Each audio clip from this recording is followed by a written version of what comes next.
High, আমি রিতম। আজ চলে এসেছি আবার একটি ব্লগে। তো আজ তোমাদেরকে নিয়ে যাব আমি আবির্ভাবে। তো আবির্ভাব এখানে হৈমন্তিকার আরাধনায় মেতেছে। তো চলো তোমাদেরকেও আমি নিয়ে যাব আমার সাথেই আবির্ভাবে। তো চলো দেখা যাক। এই যে বেরিয়েও পড়েছি। এই যে রাস্তায় গিয়ে আমি জেলা পরিষদে পৌঁছে গেছি। আগে যেখানে হৈমন্তিকার আরাধনায় আবির্ভাব সাজিয়ে উঠতো সেখানে এবছর হয়নি। এবছর ম্যাক্সের গলি দিয়ে ধরে গেলে আপনি দেখতে পাবেন একটা আলোর গেট। ওই সোজা এগিয়ে গেলে কিছুটা গেলে পড়বে আবির্ভাবের এবছরের পুজো প্যান্ডেল এবং ঠাকুর। তো তাই এই আবির্ভাবের প্যান্ডেল দেখার জন্য আমি বড় গেট দিয়ে ঢুকে গিয়েছি। দেখছেন আলোর সজ্জায় চন্দননগরের মতন এখানেও মেতে উঠেছে হৈমন্তিকার আরাধনায়। এবছর এই আবির্ভাব ছিল 16তম বর্ষ। কি দারুণ একটা আলোকসজ্জা! যেন সত্যি মেদিনীপুরও যেন আলোয় আলোকিত হয়ে উঠেছে আবির্ভাবের হাত ধরেই হৈমন্তিকার আরাধনায়। তো আমি আপনাদের সাথে গল্প করতে করতে পৌঁছে গিয়েছি। এই যে দেখবেন আর একটু পরেই হৈমন্তিকার আরাধনায় আবির্ভাব সেজে উঠেছে।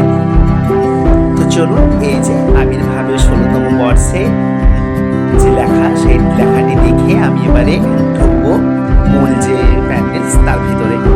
দেখুন খড়ের হাঁড়ি দিয়ে এবং মাছ, তারপর ওই ছোলা দিয়ে শিল্পীরা তাদের নিজস্ব শিল্প সত্তায় এক নিদারুণ শিল্পকার্য করে গেছে।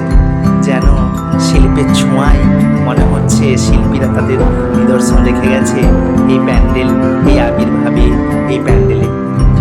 হৈমন্তিকা যেন হয়ে উঠেছে এক আলাদা শিল্পের কারুকার্যের মধ্যে দিয়েই আরাধনার। এই আরাধনা যেন শিল্পী আরাধনা করেছে। দেখুন প্রত্যেকটা আনাচে কানাচে তারই ছোঁয়া। যেন মনে হচ্ছে শিল্পীরা তাদের নিজস্ব শিল্প সত্তায়, নিজস্ব শিল্প গুণে যেন একটি একটি কোণ যেন সেই শিল্পের এক ঐশ্বর্য গুণে ফুটে উঠেছে এই আবির্ভাব হৈমন্তিকার আরাধনায়। আপনাদের সঙ্গে প্রতিমারও নিদর্শন নিশ্চয় করাবো। এই যে প্রতিমার কাছে চলে এসেছি। প্রতিমার যে কারুকার্য নিখুঁত, মুখ যেন মায়ায় ভরা। দেখবেন, এই দেখুন, দেখছেন যেন যেন মায়া ভর্তি এই প্রতিমা, যেন আবির্ভাবেই রয়েছে, আবির্ভাবই তার এক নিদর্শন হয়ে আছে। শিল্পীদের তো শিল্পসত্তা রয়েছে, তারপর রয়েছে মূর্তিমান কারিগরদের অসামান্য শিল্পসত্তা। আমি মেদিনীপুরবাসীর কাছে এই শিল্পই তুলে ধরলাম। আপনারা আসুন, দেখে যান এই শিল্পের নিদর্শন। ওখান থেকে বেরিয়েই দেখছিলাম যেখানে ওই আবির্ভাবের অনুষ্ঠান হয়, আগে যেখানে ঠাকুর হতো সেখানে অনুষ্ঠানটা হচ্ছে।